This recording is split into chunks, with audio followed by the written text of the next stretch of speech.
Good morning, I'm Jessica Lovell, and today we bring you an encore presentation of one of our very favorite episodes. Our team is working behind the scenes right now to bring you more amazing stories when our live programming returns in February. If there is an urgent update from the health system, of course, we'll be right here and let you know first. Until then, please enjoy this encore presentation and make it a great day. Coming up today, do anti-obesity meds live up to the hype? How do GLP-1 drugs change your body? We explore the effects, both expected and surprising.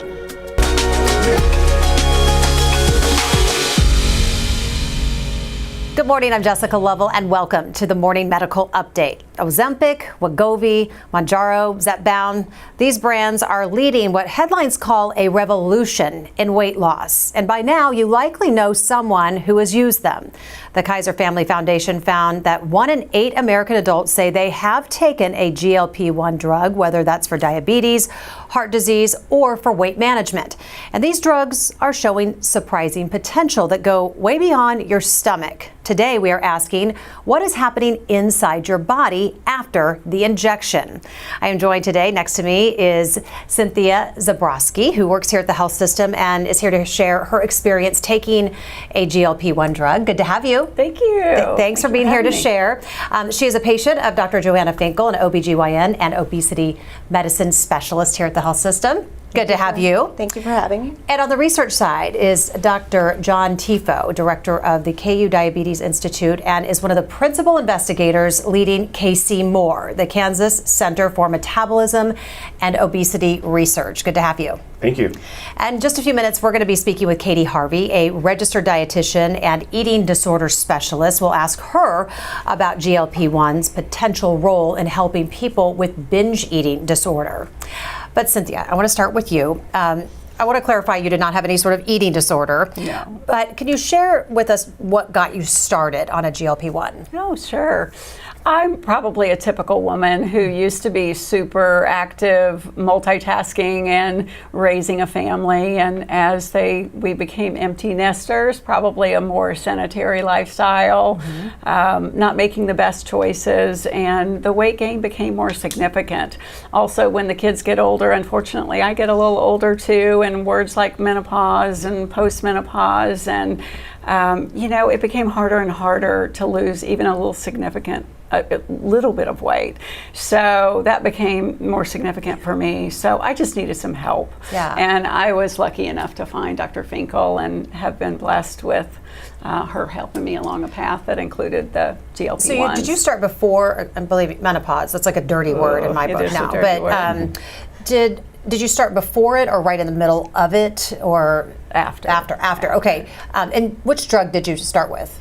I started with Saxenda, and I got on that with my primary care provider, but I was not able to tolerate that, and it really wasn't worth it to me with the consistent daily side effects, the nausea. So Dr. Finkel was able to put me on the Wegovy.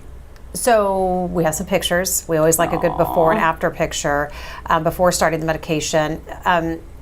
I have to say I was looking through these pictures and you look great in all of them, but did you have a goal in mind? Was there a weight goal? Do you mind sharing where you were at or where you were trying to get to? Sure. Cringe. No one likes to see the before pictures. At least the dog is very cute. But yes, I just wanted to. I've been successful. I've been able to, with Dr. Finkel's help and with some hard work, able to lose about 30 pounds, which on a 5'3" frame does make a difference. A goal in mind, I just really want to have a healthy, active lifestyle. I'm not trying to live my glory days, but it does make a difference to just lose a little bit of weight. I think I'd maintaining about where I'm at this point. Did you make some changes in your lifestyle? Absolutely.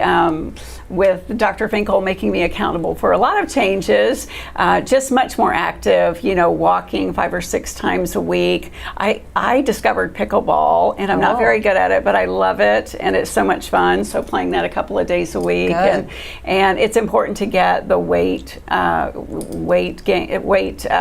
in as well. So I try to do that. that a couple of days a week. So along with trying to work on what I'm eating.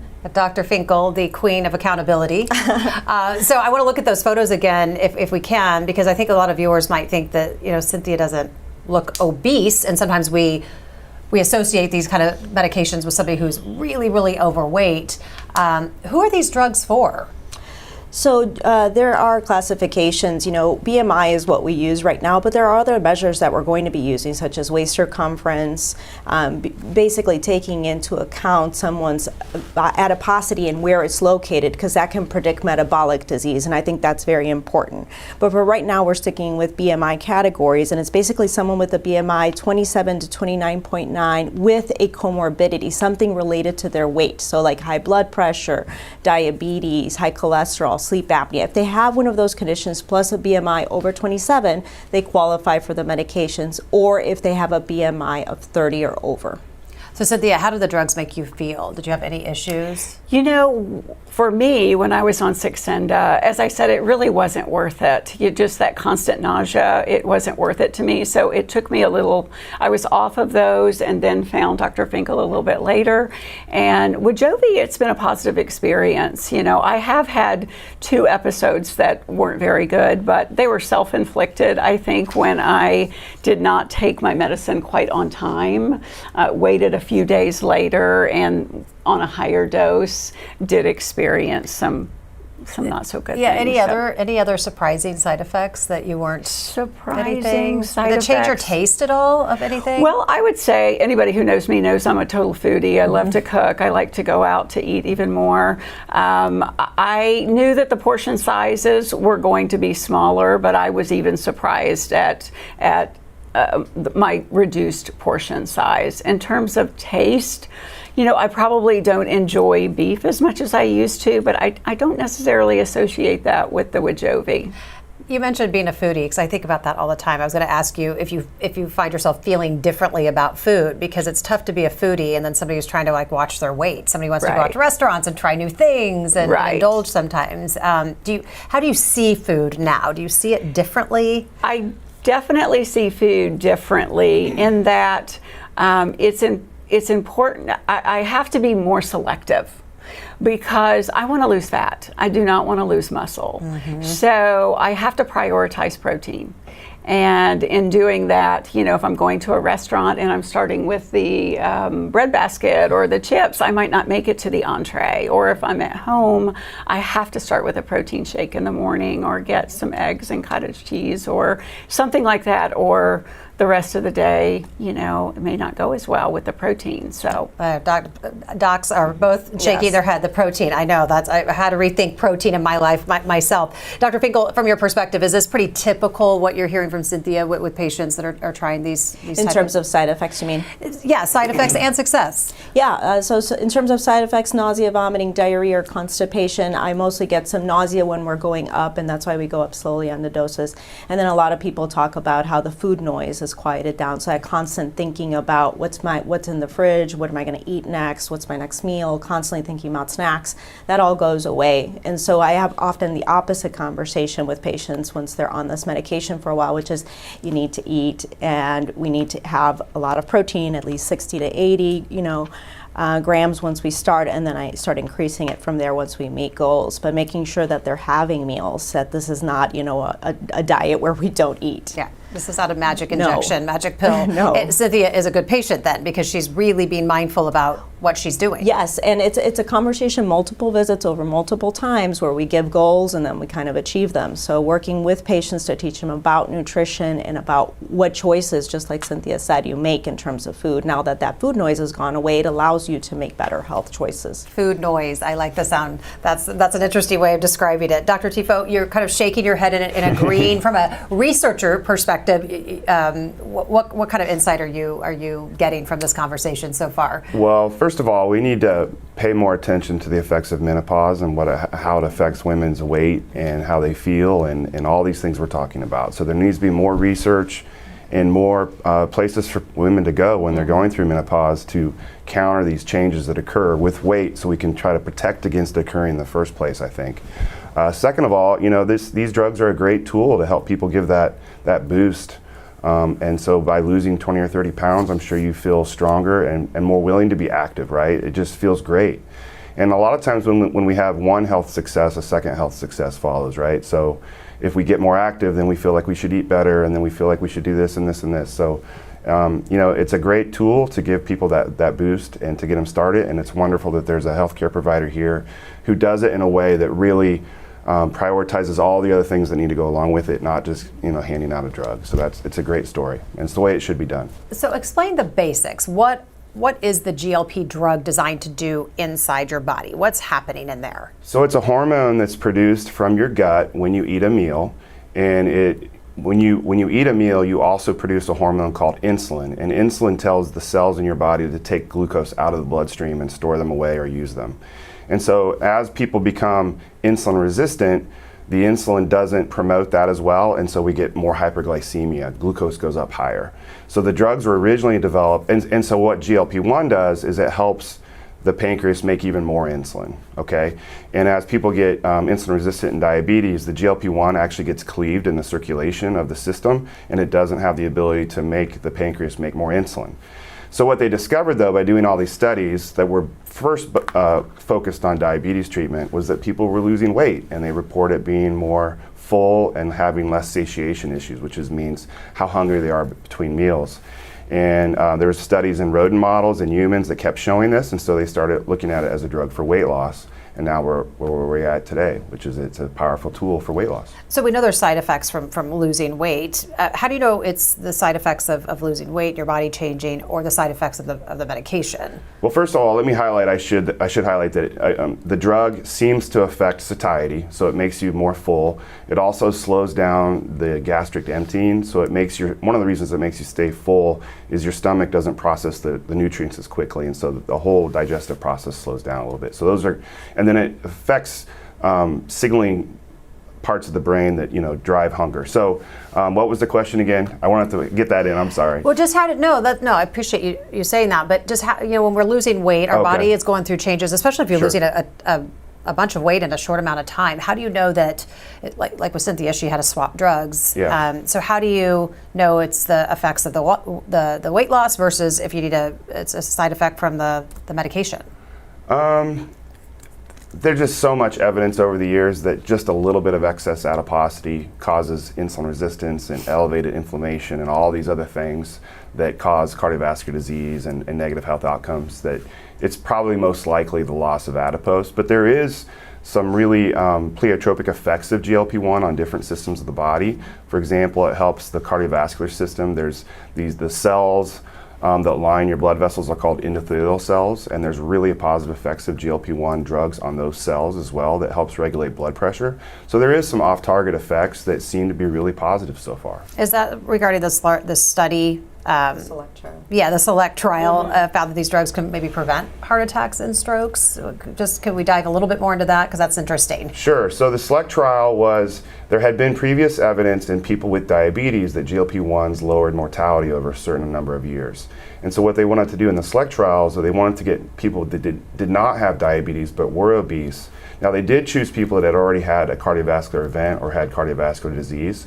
So they enrolled around 17,000 people, and they did a placebo dose versus the GLP-1, and they found that there was lower mortality in the people on the GLP-1s. Now, they had also lost 10% more weight than the people in the placebo. So it's hard to know if it's a GLP-1 effect specifically or a GLP-1 through obesity. I lean towards the 10% weight loss being the primary driver. But as I said, GLP-1 seems to have these off-target effects that seem to be positive.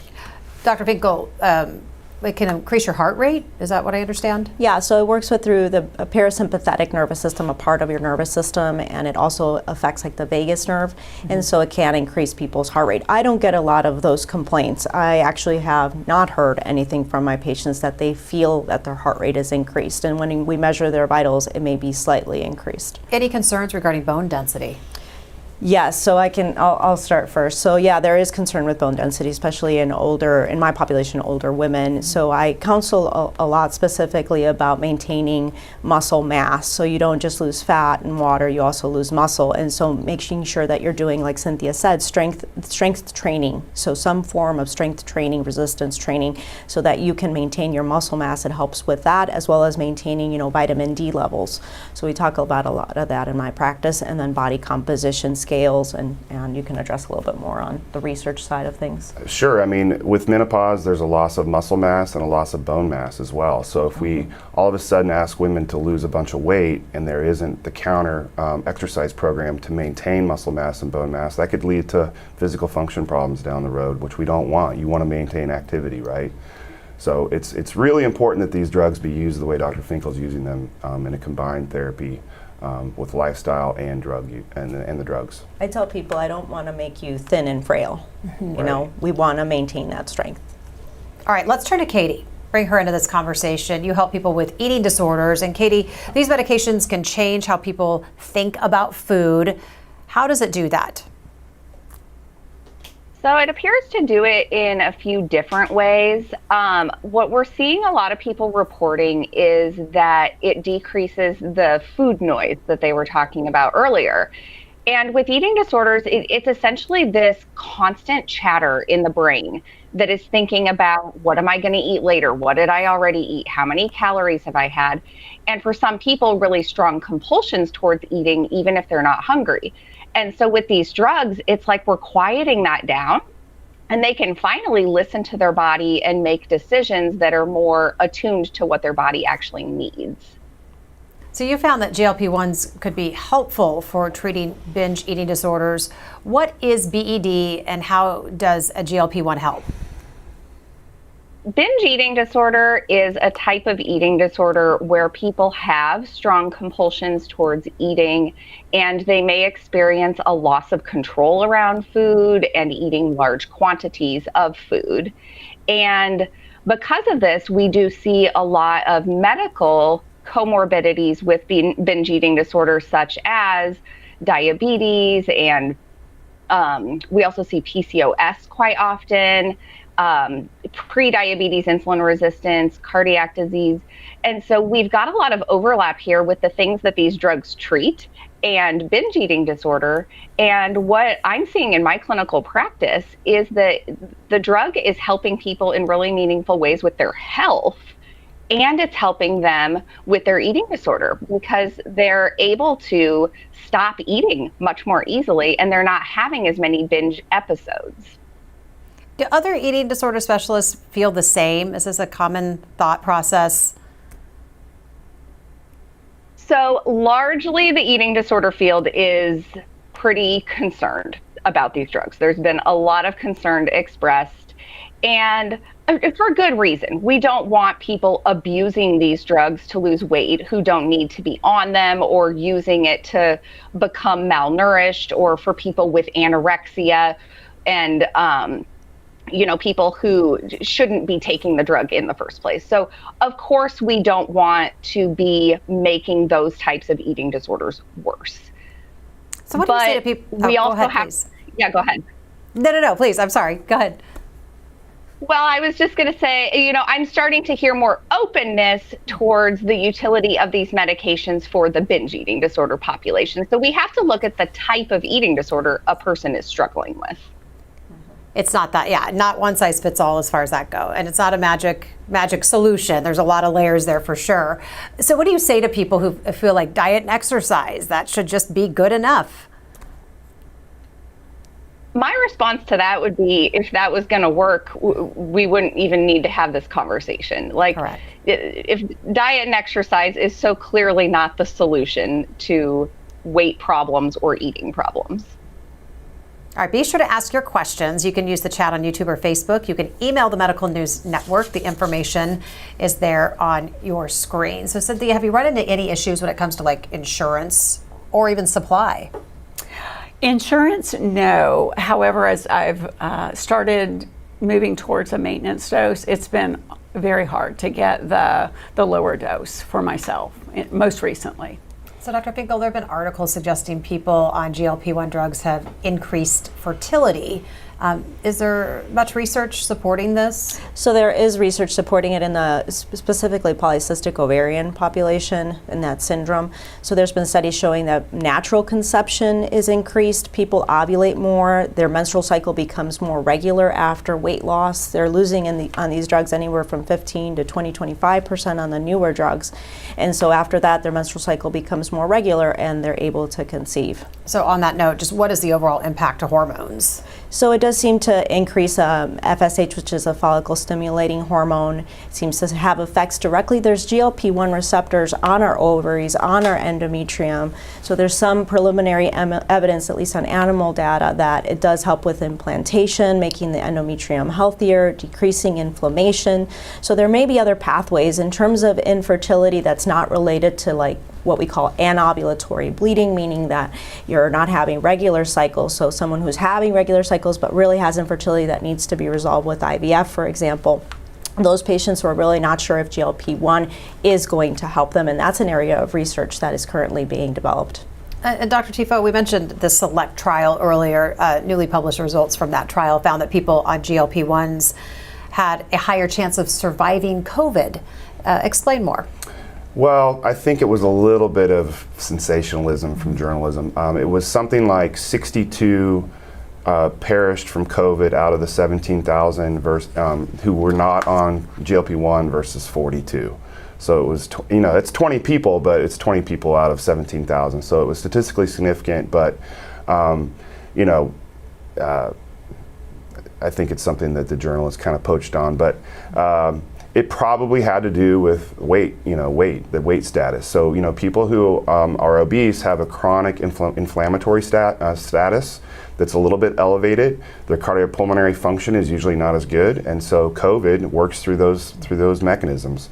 Whole body inflammation and really affecting the ability to get oxygen into the system and distribute it. So, those, having a little bit of weight loss probably did protect those people. What else is happening in the world, the research world, when it comes to these medications? GLP-1? Mm-hmm. So I was just at the European Association for the Study of Diabetes, and Amgen and AstraZeneca, they were rolling out their new drugs. So they continue to make new compounds that put different hormones or different activate different receptors along with GLP-1.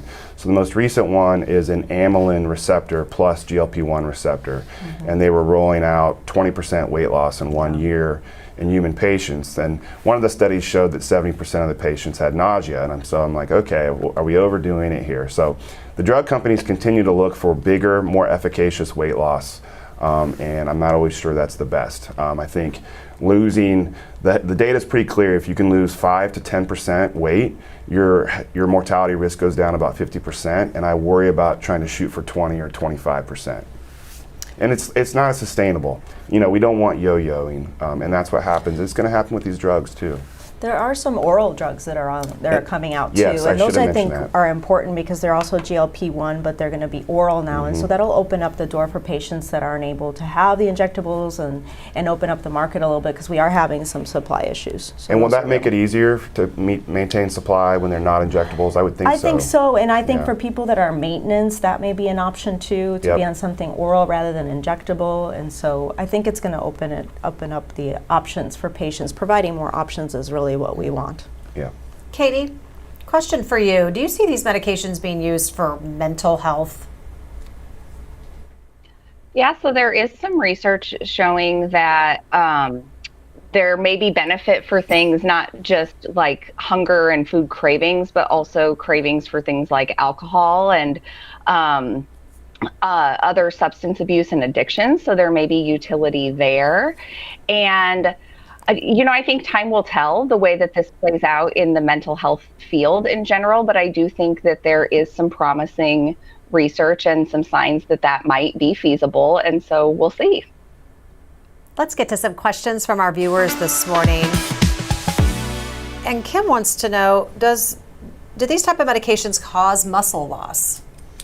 So the research right now is suggesting that it may cause some muscle loss. So just like I said, when we lose weight, we don't just lose fat, we lose water, and we lose lean muscle mass. And so we're trying to preserve at least 30% lean muscle mass. And so strength training really helps with that. So it depends. It depends on how much you're adhering to the advice of your physician.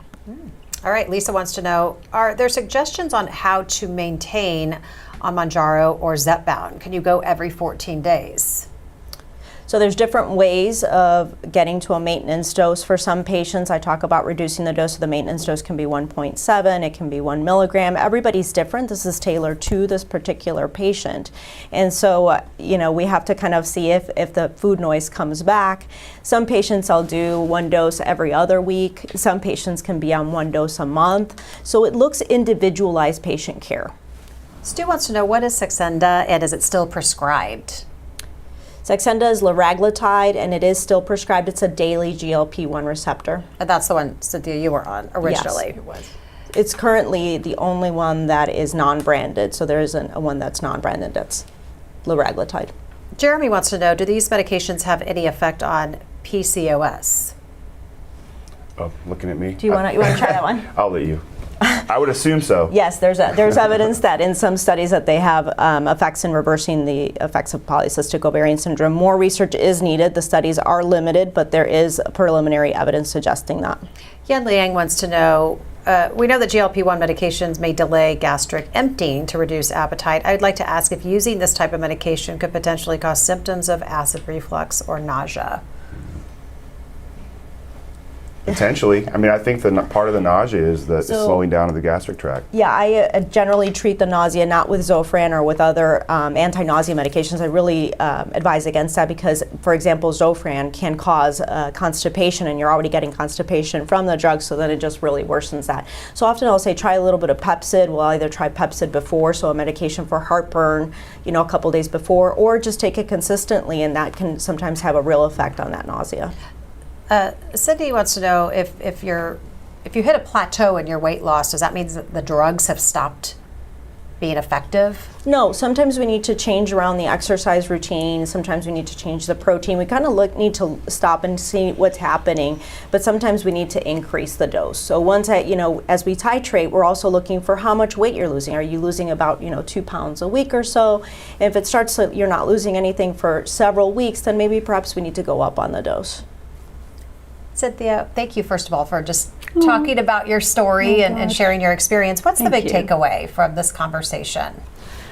I think the takeaway for me is a little over a year and a half ago, I was the highest weight that I'd ever been in my life. And I was also turning 60, and it's already hard enough to turn 60. But I started worrying not only about the weight gain, but the overall health, my overall health. So I would say that taking the initiative to make a change is hard. Losing weight, even with the GLP-1s, is hard, but the overall benefits are incredible. Just feeling like you are taking control a little bit of your own health, just living a more active lifestyle, just confidence and mental well-being, and just knowing that you are working to be the best person that you can be at any age is well worth it. Great message. Katie, what's the takeaway? I think the takeaway is that we have to stay open-minded, that there's going to be pros and cons to any medication, but each person is so different. Everybody has different health needs, and that we just need to be open to trying different things and seeing what works for different people. But we also do have to be, careful and making sure that these are being used appropriately. Dr. Tifo, what's the takeaway? I agree with that. I think this is a great tool for people who are struggling with obesity, which is really a product of our modern environment. It's hard to escape, and so if we can leverage these tools with really good health care, it's going to help us become a much healthier country. Dr. Finkel, wrap us up. What's the takeaway? I have one for medical professionals. I really want to, since this talk has been a lot about binge eating disorders and other eating disorders, I want to advocate for making sure that you're screening before prescribing, so screening for any binge eating disorder so that you can be aware. And then for patients, I really want to say, making sure that your goals are aligned with health, not a specific number or specific BMI, but more health goals. Can we help you with your blood pressure by lowering your weight, as Dr. Tifo said, by 10%, improve your diabetes risk, all those things. So looking at your health profile, how are you feeling? Are you more active? Are you better able to run around with your grandkids? You know, the health measures that we really want to focus on rather than, you know, getting down, because that can take us down through that path of eating disorders. Subscribe to our morning medical update and open mics with Dr. Stites podcast. Now everywhere podcasts